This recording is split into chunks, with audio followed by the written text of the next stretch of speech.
Such as this year, I will teach a Sunday school class. This year, I'll bring 12 people to church. That's like a person every month. That's not really a whole lot if you break it down. This year, I will see my best friend saved.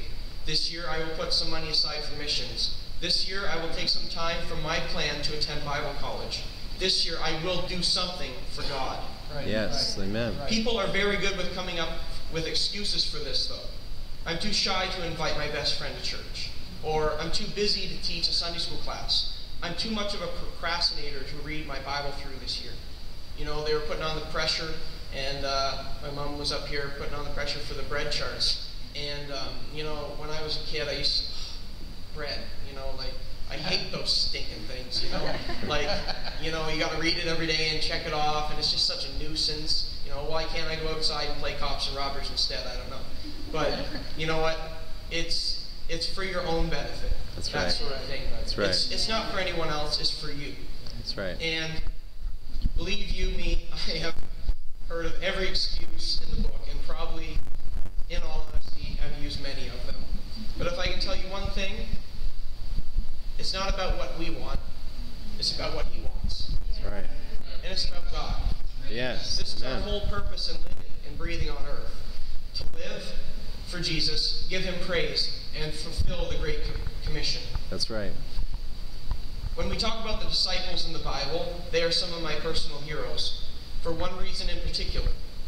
They weren't anybody special. That's right. They weren't the emperor of Rome. They weren't Pharisees. They weren't Sadducees. They weren't scholars. That's right. They were just regular people like you and me. Regular people that were just willing to hear the voice of God and That's just simply obey it. That's all God ever wanted. He didn't want us to be this great person on a plateau. That's why He went down to the fishermen.